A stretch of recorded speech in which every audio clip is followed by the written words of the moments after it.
रोजाना खबर रखे सब पे नजर। लाइक कीजिए, शेयर कीजिए और सब्सक्राइब कीजिए हमारे चैनल को। मंत्री ब्रजेश पाठक मेरठ आए और उन्होंने सपा में प्रहार भी किया कि अखिलेश घर से बाहर नहीं निकल रहे हैं क्योंकि उन्हें हार का डर सताने लगा है। सवाल यह है बसपा के पास भी जाटव का कैडर वोट है। सवाल यह है कि ऊंट किस करवट बैठेगा।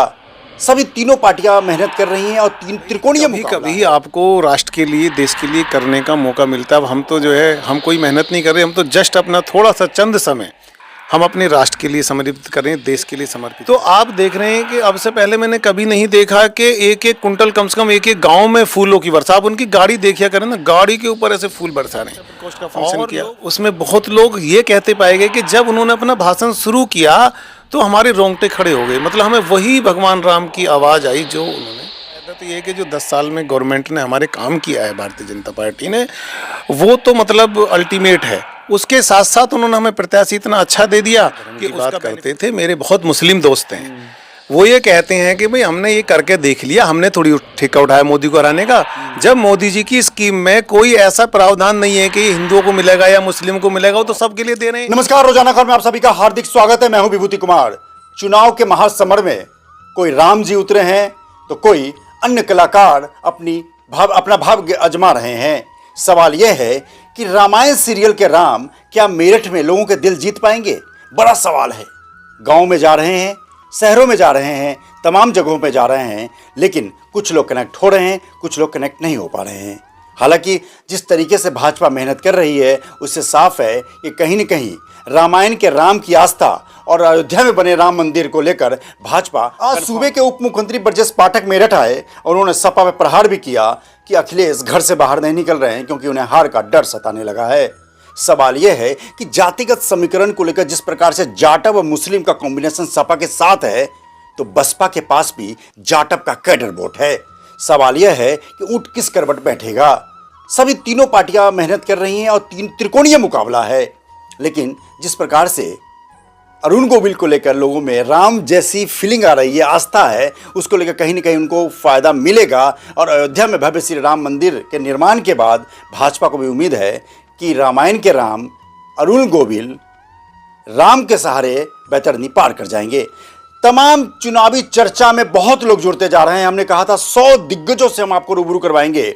रोजाना खबर सुनील दुआ जो सदर बाजार व्यापार मंडल के अध्यक्ष हैं, आशु मित्तल सहित तमाम लोग रूबरू हो चुके हैं। और ऐसे में अब हम सीधे रूबरू हो रहे हैं मेरठ के दिग्गज डॉक्टर राजकुमार बजाज से और जानने की कोशिश करते हैं कि आखिर राम के दिल में और इनके दिल में राम को लेकर क्या है। नमस्कार सर, कैसे हैं आप? जी नमस्कार विभूति जी। आप बहुत मेहनत कर रहे हैं, देख रहा हूं कि चारों तरफ आप कन्विंसिंग में लगे हुए हैं और बहुत व्यस्त समय में से हमने कुछ समय इनका निकलवाया है। और देखते हैं कि आखिर जिस तरीके से मामला चुनाव का है, अभी बी ब्लॉक भी आए थे, वो कन्विंसिंग कर रहे हैं, तो क्या आपको लग पा रहा है कि अरुण गोविल लोगों से कनेक्ट हो पा रहे हैं? देखिए विभूति जी, क्या है, मैं पूरे देशवासियों को कहता हूँ कि भाई कभी कभी आपको राष्ट्र के लिए, देश के लिए करने का मौका मिलता है। अब हम तो जो है, हम कोई मेहनत नहीं कर रहे, हम तो जस्ट अपना थोड़ा सा चंद समय हम अपने राष्ट्र के लिए समर्पित कर रहे हैं, देश के लिए समर्पित कर रहे हैं। जहाँ तक बात मैं अरुण गोविल जी की करता हूँ, जो हमारे मेरठ हापुड़ लोकसभा से प्रत्याशी हैं, मैं उनके कैंपेनिंग में खरखोदा मंडल में भी गया हूँ क्योंकि हमारा वहाँ गांव पड़ता है। अभी पांची, कैली, खरखोदा, वहाँ मैं भी धनौटा गया था। धनौटा गए थे। तो आप देख रहे हैं कि अब से पहले मैंने कभी नहीं देखा कि एक एक कुंटल, कम से कम एक एक गांव में फूलों की वर्षा। आप उनकी गाड़ी देखिया करें ना, गाड़ी के ऊपर ऐसे फूल बरसा रहे हैं। और लोग फूल ही नहीं बरसा रहे, श्रद्धा के साथ, क्योंकि वो ये सोचते हैं कि जिनको हमने टीवी में देखा कभी, देखिए वो कलाकार भी हैं। दूसरा उनका जो एक, जब कभी वो बोलते हैं ना, हमारा अभी चिकित्सा प्रकोष्ठ का फंक्शन किया, उसमें बहुत लोग ये कहते पाए गए कि जब उन्होंने अपना भाषण शुरू किया तो हमारे रोंगटे खड़े हो गए। मतलब हमें वही भगवान राम की आवाज़ आई जो हमने कभी रामायण में सुनी थी।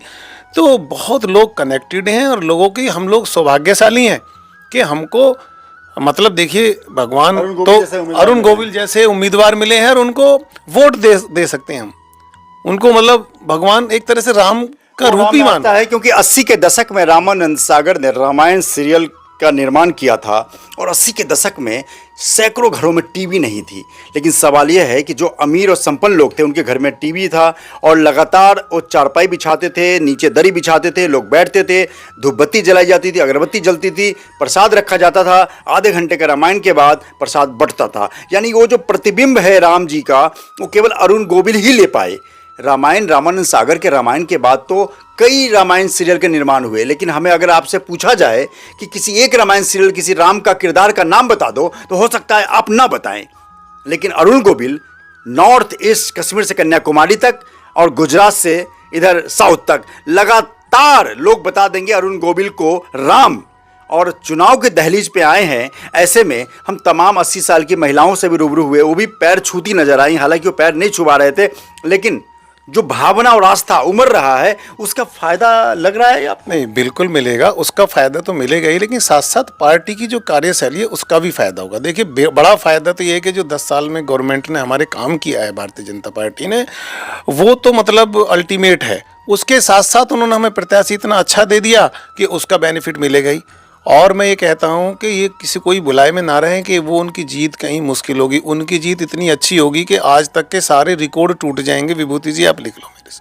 बिल्कुल सही बात है, ये बात तो साफ है। अच्छा, जिस तरीके से जाटव कॉम्बिनेशन और मुस्लिम, क्योंकि मुस्लिम तमाम फैसिलिटी के बाद भी भाजपा को उम्मीद तो है नहीं कि मुस्लिम वोट मिलेंगे, उधर जाटव, योगेश वर्मा के जाटव वोटों में बड़ी अच्छी पकड़ है।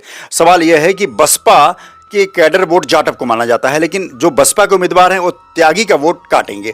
सारा समीकरण देख के लगता है कि हिंदू वोटों का बंटवारा 2 जगह होना तय है। तो क्या ऐसे लगता है कि मुस्लिम एक तरफ जाएगा और हिंदू बटेगा, तो असर कुछ? देखिए विभूति जी, ये पुरानी बातें हो गई। अब से 5 साल पहले, 10 साल पहले लोग जाति की, धर्म की बात करते थे। मेरे बहुत मुस्लिम दोस्त हैं, वो ये कहते हैं कि भाई हमने ये करके देख लिया, हमने थोड़ी ठेका उठाया मोदी को हराने का। जब मोदी जी की स्कीम में कोई ऐसा प्रावधान नहीं है कि हिंदुओं को मिलेगा या मुस्लिम को मिलेगा, वो तो सबके लिए दे रहे हैं, तो भाई हम क्यों मोदी को वोट नहीं देंगे? ऐसे बहुत मेरे मुस्लिम दोस्त हैं जिन्होंने ये कहा कि इस बार हम वोट जो है हिंदू मुस्लिम और मोदी के विरोध में नहीं देने के, हम उस सरकार को वोट देंगे जिसने हमारे घर बनाए, जिसने हमें 5 लाख तक का इलाज एक एक गरीब परिवार को जो है बड़े बड़े 5 स्टार अस्पताल में इलाज दे रहा है, जिस आदमी ने घर घर हमारे चूल्हा जो है गैस का चूल्हा दे दिया, हमें गैस धुएं से बचा दिया, जिसने हमें इतने हाईवे दे दिए। अरे जो देश के लिए काम करा, और ये देश हमारा, हमारे मुस्लिम भाई भी देश को उतना ही। दंगे नहीं हुए, सबसे बड़े दंगे नहीं हुए, दंगे नहीं हुए। और अगर दंगा सपा की सरकार में सब जानते हैं, और रोजगार सबको मिल रहा है, सब लोग अपना काम कर रहे हैं, तो मुस्लिम भाई भी हमारे इस बार भाजपा को वोट देंगे और इसीलिए हम 400 पार जाएंगे। बिल्कुल। हम तो लगातार मुस्लिम बस्तियों में बहुत जाते हैं, कोटला में अंदर गलियों तक जाते हैं। एक बात सब एक स्वर से जरूर कहते हैं कि कानून व्यवस्था के नाम पर हम भी योगी के मुरीद हैं। सवाल यह है कि जब मुरीद हैं तो वोट माइनस करके क्यों चलते हैं? लेकिन जो हिडन वोट है वो भाजपा को जरूर मिलेगा, चाहे ट्रिपल तलाक का मुद्दा हो या कानून व्यवस्था में। मुस्लिम भी अच्छे वातावरण में काम कर रहे हैं। ऐसा नहीं है कि मुस्लिम व्यापारियों को धमकियां नहीं मिलती थी, रंगदारी नहीं वसूला जाता था, सिर्फ हिंदुओं से वसूला जाता था, सभी खुश हैं। एक सवाल आपसे और, क्या लगता है कि डॉक्टर फैटर्निटी में जिस प्रकार से ये अरुण गोविल जी गए हैं, आईवी में भी गए हैं, मैंने देखा, और तमाम जा रहे हैं, क्या मैसेज दे रहे हैं? मैं इसके साथ साथ अभी जो एक सवाल बीच में अधूरा रह गया, अपने जाटो समाज के लिए कहना चाहता हूँ। जाटो समाज हमेशा राष्ट्रभक्त रहा है, और ये जो सिगुफा बनाना और ये ऐसा मतलब नैरेटिव सेट करना कि भाई दलित वोट देंगे, मुस्लिम क्यों नहीं देंगे, वो तो सबसे ज्यादा वोटर है और हमारा सबसे ज्यादा वोट। उन्होंने बताओ कौन सी विधानसभा में, कौन से लोकसभा में जाटो? योगेश वर्मा क्या आंकते हैं? वो बड़े भाई हैं, ठीक है, बढ़िया है, वो बढ़िया है, वो भी अपना वोट लगे। लेकिन ऐसा कहना गलत है कि भाई हमारे सब जाटो, उनके जो दोस्त हैं जो उनसे फॉलो होंगे, ऐसे हर आदमी की फॉलोइंग होती है, उनको वोट देंगे। मगर ऐसा कहना गलत है कि भाई सारे जाटो और मुस्लिम उनको वोट देंगे। क्यों देंगे भाई वोट जाटो का आप जब देखोगे ना, तो आप देखोगे कि 50% से ज्यादा वोट भाजपा को पड़ता आया है। मगर अगर हम ऐसी ऐसी बातें बोलते हैं तो फिर वो कहते हैं यार तुम हमारी वोट काउंट नहीं करते, जबकि वोट हम आपको ही दे रहे हैं। तो ऐसा हमारे आपके कार्य का सम्मान देखो, सम्मेलन जितने हमारे बड़े बड़े लीडर्स हैं, करदम जी हैं, हमारे रवि प्रकाश जी हैं, हमारे तुम्हारे सरायका जी से, सब जगह से कार्यकर्ता, हमारे हर समाज का कार्यकर्ता। ये 36 बिरादरी की सरकार है, किसी और सब धर्म की सरकार है। बिल्कुल, सबका साथ सबका विकास के साथ सभी जातियों का कॉम्बिनेशन, समरसता की बात करने वाले मोदी सरकार को 400 पार का आइडिया कहाँ से आया, ये तो मोदी जी अच्छी तरह जान सकते हैं। क्योंकि कहा जाता है कि मोदी जब बोलते हैं तो 100 बार सोचते हैं। तो 400 पार अगर उन्होंने कहा है तो रिसर्च किया होगा। एक रिसर्च मैं भी बता दूं कि जिस तरीके से त्यागियों के वोट के बंटने की बात कही जा रही है, शहरी जो त्यागी हैं और करीब करीब 50 से 100, सीधी बात वो ही हमारी, उनका कहना है कि शहर के त्यागी बसपा को वोट नहीं करेंगे। ग्रामीण पृष्ठभूमि के जो लोग हैं, जो जातिगत समीकरण के आधार पर देख रहे हैं उनका, तो सवाल ये है कि भाजपा को लेकर त्यागियों का जो रुख है वो 50-50 का रुख है, ऐसा नहीं है कि बिल्कुल 100%। और वहीं पर जाटव की बात करें तो योगेश वर्मा पहले मेयर जब उनकी वाइफ सुनीता वर्मा बनी थी तो बसपा में थी, इसलिए बसपा का जो जैसे आरएसएस के वोट भाजपा को जाते हैं, कैडर वोट माना जाता है जो कार्यकर्ता है, उसी तरह जाटव वोट जो है वो बसपा का कैडर वोट माना जाता है। ऐसे में जब मेयर बनने के लिए जब सुनीता वर्मा चुनाव लड़ी थी तो बसपा में थी, तो जाटव वोट उनको मिला।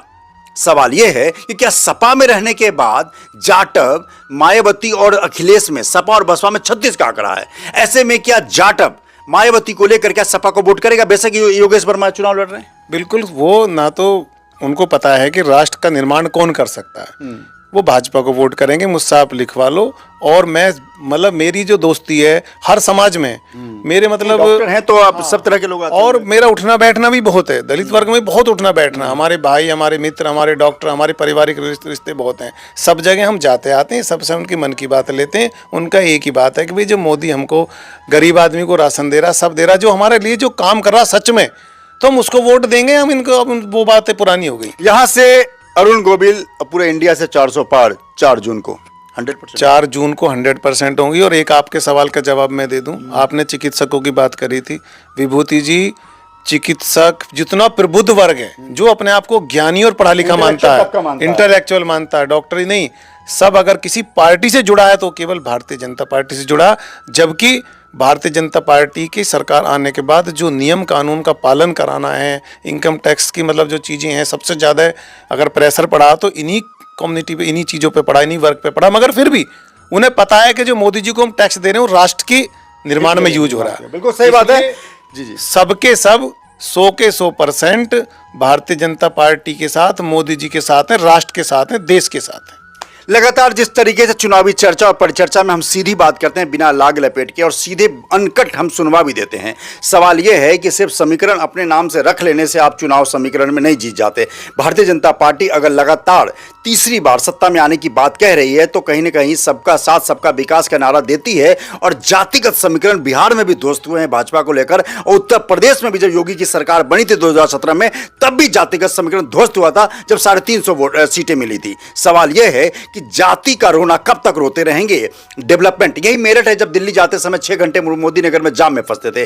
भारत का सबसे पहला 32,000 करोड़ का प्रोजेक्ट रैपिड रेल मेरठ को मिला। तो ऐसे में जब कोई वोट करने जाता है तो हिडन, पहले एक शोर शराबा की दुनिया होती थी, लेकिन अब हिडन वोट की संभावना ज्यादा है। ऐसे में मोदी अगर साउथ तमिलनाडु में जीतने की बात करते हैं तो बिहार में भी 40 सीट जीतने की बात करते हैं, उड़ीसा में भी बात करते हैं, और कर्नाटक में भी बात करते हैं, बंगाल में भी बात करते हैं, जहां ममता दीदी 40 के 36 जीतने की बात करती है। सवाल यह है कि समरसता की बात करने वाले भाजपा में आखिर 4 जून को 400 पार का नारा सफल होगा या नहीं होगा, ये तो 4 जून के दोपहर 12 बजे तक क्लियर हो जाएगा। लेकिन आप अपने उम्मीदवार को वोट दीजिए, आप मतदान कीजिए, और मतदान में पीछे मत रहिए। विभूति रस्तोगी, रोजाना खबर। रोजाना खबर रखे सब पे नजर। लाइक कीजिए, शेयर कीजिए और सब्सक्राइब कीजिए हमारे चैनल को।